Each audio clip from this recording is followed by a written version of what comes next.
বলো জলবায়ু আমরা সবাই জোরে বলি শিরোনামটা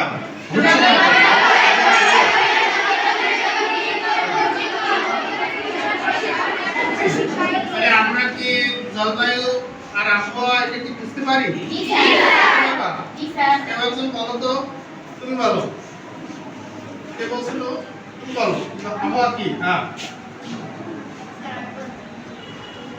আচ্ছা বলো। আবহাওয়া হচ্ছে অঞ্চলে অঞ্চলের জলবায়ু প্রবাহ জলবায়ু তাপ উপাদানগুলোর থ্যাংক ইউ। তোমাকে বলার জন্য যে তুমি বলো জলবায়ু কি বলো? জলবায়ু কোনো নির্দিষ্ট স্থানে সাধারণত 30 থেকে 35 বছরে আবহাওয়ার গড় অবস্থাকে জলবায়ু বলে। গুড। তাহলে আবহাওয়া কাকে বলে? আবহাওয়া হলো কোনো নির্দিষ্ট সময়ে নির্দিষ্ট স্থানের বায়ু, তাপ, চাপ, আর্দ্রতা, বায়ুপ্রবাহের সামগ্রিক অবস্থাকে আবহাওয়া বলে। আমরা তার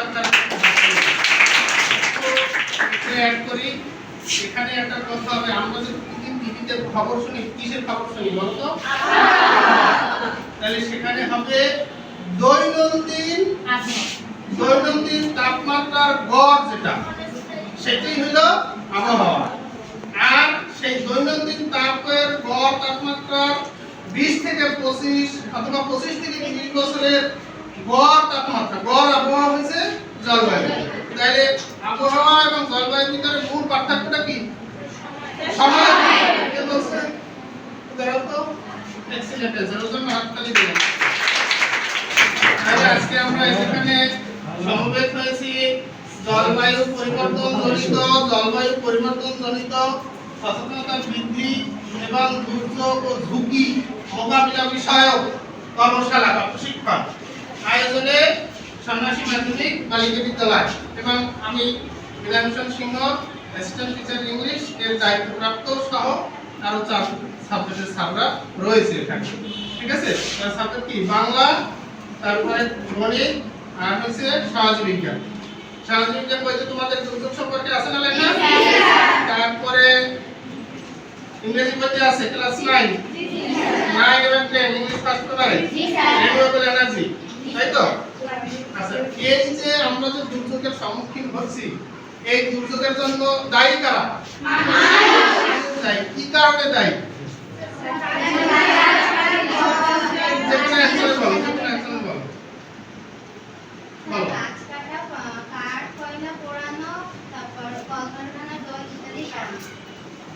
ধন্যবাদ। তোকে আমরা হাততালি দেই। আমরা যখন এর জন্য দায়ী, এই দুর্যোগ, কয়েকটা দুর্যোগের নাম বলো দেখি। তুমি বলো। জোরে।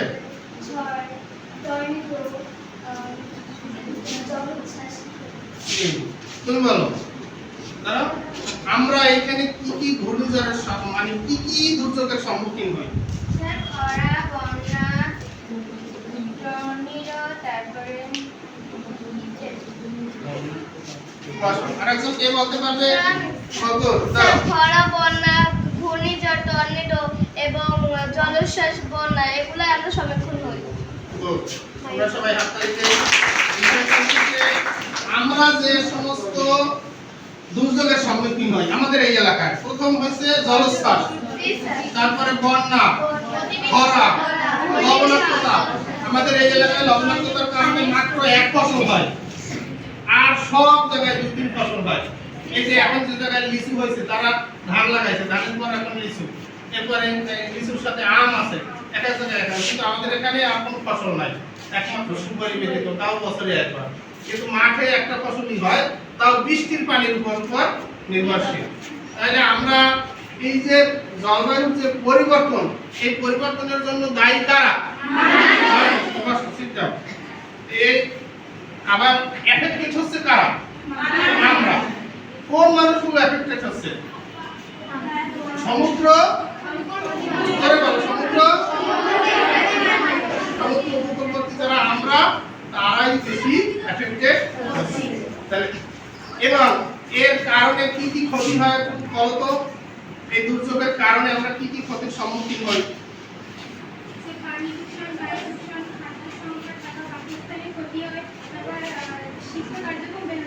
শিক্ষা কার্যক্রম ব্যাহত হয়। আমরা যে শিক্ষা কার্যক্রম ব্যাহত হয়, শিখতে গেলে আমাদের একটা এনার্জির দরকার হয় না? সেই এনার্জিটা কোথা থেকে আসে? খাদ্য থেকে আসে। সেই খাদ্যর আরেকটা নাম কি? ফসল। নাকি সেই ফসল কি হয়? ফসল কি হয়? ধন্যবাদ ধন্যবাদ। ফসল ক্ষতিগ্রস্ত হয়। তাহলে আমরা এই ধরনের সম্মুখীন হই। বিশেষ করে শিক্ষায় আমাদের এই সমস্যা হয়। শিক্ষায় সমস্যা হয় কিভাবে? দেখুন বলতো, এই দুর্যোগের কারণে শিক্ষায় সমস্যা হয় কিভাবে? রাস্তাঘাট বন্ধ হয়ে যায়, বিদ্যুৎ চলে যায়, বিদ্যুৎ চলে যাওয়ার সময় পড়াশোনার জায়গা ঘটে, ক্লাস বন্ধ হয়ে যায়। স্কুল কলেজে সাইকেল, আমাদের স্কুলে কি সাইকেল সেন্টার আছে? সাইকেল সেন্টার কি ব্যবহৃত হয়? বন্যার সময় আমরা একটু উন্মুক্ত করে দেই। এই সাধারণ জনগণ, এখানকার ছাত্র, অভিভাবক, কমিউনিটি যারা আছে সবাই এখানে আসে এবং আমরা রাত্রে এখানে দুইজন শিক্ষক দায়িত্বপ্রাপ্ত থাকি এবং নিচতলায় থাকে গবাদি পশু। নিচতলায় কি থাকে? গবাদি পশু, এবং উপরতলায় মানুষ থাকে এবং তাদের জন্য আমরা বিভিন্ন রকম পানি, সুপেয় পানি, তারপরে শুকনো খাবারের ব্যবস্থা আমরা করে থাকি বিভিন্ন অথরিটির মাধ্যমে, আমাদের বিদ্যালয়ের কর্তৃপক্ষের মাধ্যমেও আমরা ওখানে করে থাকি। ঠিক আছে?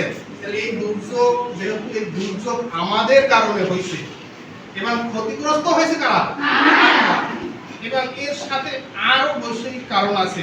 বৈশ্বিক উষ্ণতা, তাপমাত্রা বৃদ্ধি, খরা, ঝড়, জলোচ্ছ্বাস, এগুলো সব কারণ হচ্ছে বনায়ন। আমরা গাছপালা নষ্ট করতেছি, পরিবেশ দূষণ করতেছি, মাটি ভরাট করতেছি, তারপরে জীববৈচিত্র্যের যেটা ধারাবাহিকতা এটা নষ্ট করতেছি।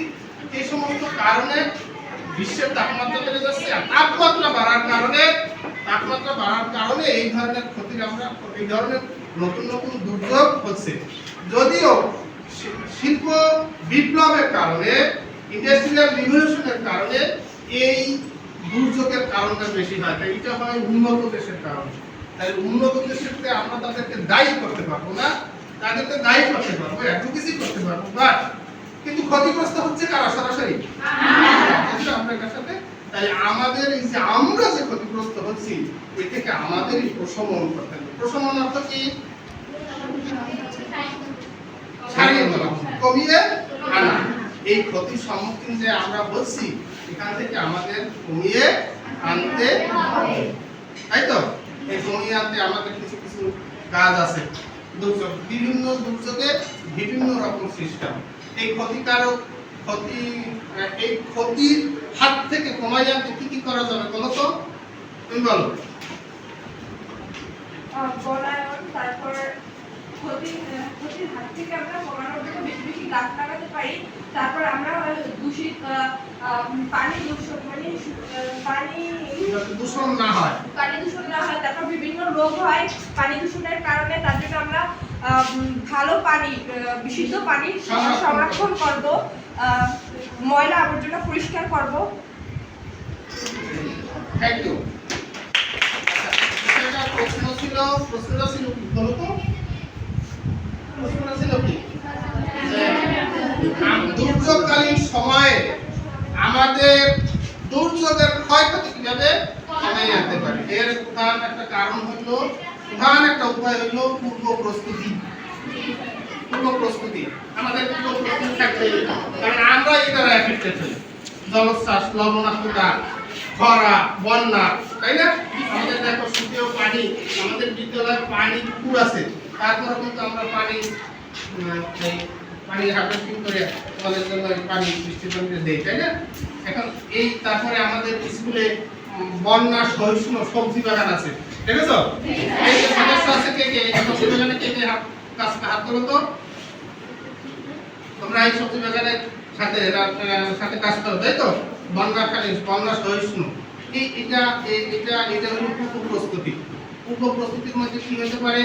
আমরা পূর্বাভাস শুনবো, দুর্যোগ অনুযায়ী পূর্বাভাস জানবো, পূর্বাভাস অনুসারে নিজেদের ব্যবস্থা নেব। বন্যা হলে সাইক্লোন সেন্টারে যাব, খরা হলে গাছের ছায়ায় থাকবো, ঘরে থাকবো, রৌদ্রকালীন সময় বাইরে যাব না।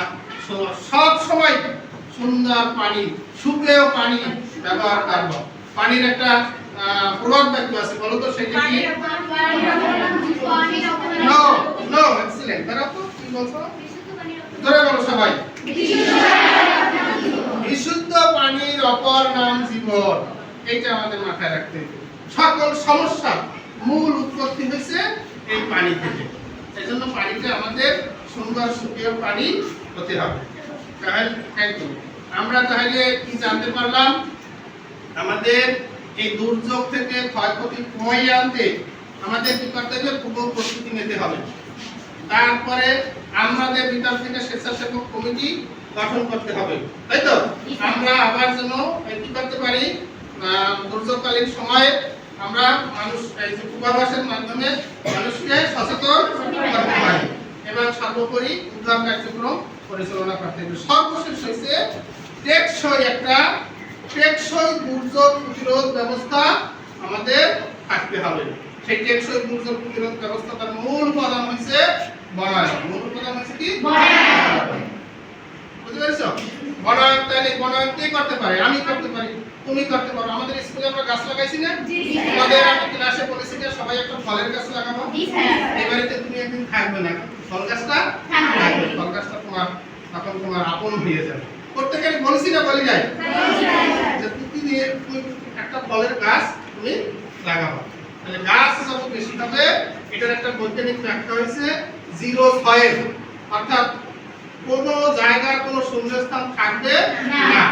তুমি যদি একটা গাছ লাগাও, তাহলে তোমার ভাই একটা গাছ লাগাবে, তোমার বড় একটা গাছ লাগাবে, তোমার মা একটা গাছ লাগাবে, তোমার বাবা একটা গাছ লাগাবে, তোমার দেখে পাশের বাড়ি একজন গাছ লাগাবে। ঠিক আছে? এবং এটা দ্বারা আমরা উপকৃত হব, তাই তো? আর হচ্ছে আমাদের সচেতন হতে হবে। পয় নিষ্কাশন ব্যবস্থা, আমাদের যে বজ্র ব্যবস্থা আছে, আমরা যে একটু আগে ডাস্টবিনে নিজেরা ময়লা ফেলছিলাম, তাই না? বাসা বাড়িতেও আমরা সেই ময়লাটা ফেলবো। উন্নত কান্ট্রিতে ময়লা শ্রেণী বিভাগ হয়, আমরাও তো উন্নত হতে পারি। কিরকম ময়লা শ্রেণী বিভাগ? যে ক্লাস 9 এ আছে না, 3R, reduce, reuse, maintain. Reduce, reuse, recycle. অর্থাৎ যেটা পচনশীল সেটাকে রিডিউস, হ্রাস করতে হবে। রিইউজ, যেমন প্লাস্টিক, আমরা এটা আবার ব্যবহার করতে পারি। আর রিসাইকেল হলো যে সমস্ত ডাস্ট দ্বারা, বজ্র দ্বারা আমরা আবার নতুন কোনো কিছু তৈরি করতে পারি। সেটা প্লাস্টিক হতে পারে, অন্যান্য শক্ত বা উপাদানমূলক বজ্র হতে পারে। বুঝা গেছে? তাহলে আমরা এই যে গাছ লাগাবো এবং বর্জ্য ব্যবস্থা, এই কাজ দুটা কাদের? আমাদের। এবং এই দুটা আমরা করলে আমাদের দুর্যোগের পরিমাণ, দুর্যোগের ক্ষয়ক্ষতির পরিমাণটা কমে আসবে। সেই সাথে আমাদের লাগবে পূর্ব প্রস্তুতি এবং সকলে অংশগ্রহণ তৎপরতায় এবং টেকসই উন্নয়নে রয়েছে গাছপালা লাগানো। বুঝতে পারছি সকলকে? আমরা এতক্ষণ যে আলোচনা করেছি, তোমাদের দলগত একটা কাজ রয়েছে এবং ইন্ডিভিজুয়াল একটা কাজ রয়েছে। বুঝতে পেরেছো? ইন্ডিভিজুয়াল কাজ রয়েছে, সবাই যে করে রঙিন কার্ড পাবে। আমরা এখানে কি আলোচনা করছি? দুর্যোগের জন্য দায়িত্বে, দুর্যোগের জন্য হ্যাঁ স্যার আছে, তুমি দাঁড়াও। শিখতেছো কিছু? বসো বসো।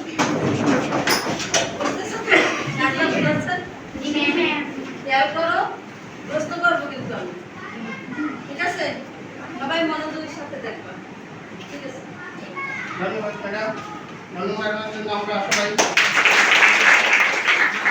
আজকের মূল বিষয়টা, মেইন বিষয়টা কি ছিল, এটা কেউ কি বলতে পারবা ম্যাডামকে? একবার আমাকে বলতে পারবা? আমাদের এখানে আলোচনাটা কি বিষয় নিয়ে হচ্ছে?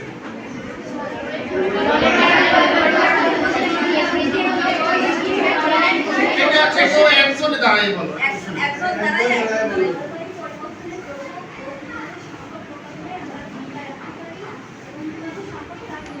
কাটিয়ে উঠতে পারি। আর একটা পয়েন্ট ছিল এই জলবায়ু, বলো তো আরেকটা পয়েন্ট, জলবায়ু পরিবর্তনের জন্য, জলবায়ু পরিবর্তনের জন্য আলোচনা বৃদ্ধি। আর একটা কারণ ছিল কি, কারা বেশি এফেক্টেড হয়, কারা দায়ী হয়? সমুদ্র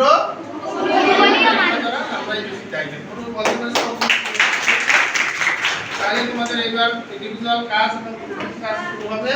ইন্ডিভিজুয়াল সবার এখানে কি আলোচনা হয়েছে সেটা লিখতে হবে। আলোচনার বিষয়বস্তুটা ছিল দুর্যোগ কি, এবং দুর্যোগ কেন হয়, দুর্যোগ হওয়ার কারণ কি, এবং দুর্যোগ থেকে আমরা কিভাবে মুক্তি পেতে পারি। সেই ক্ষেত্রে শিক্ষক শিক্ষার্থী, আমরা যারা শিক্ষার্থী কমিউনিটি আছে তাদের ভূমিকা কি হতে পারে, আমরা এখানে আলোচনা করেছি এই বিষয়ে। আচ্ছা, আর দলগত কাজ হয়েছে আমাদের দুর্যোগকালীন প্রস্তুতি এবং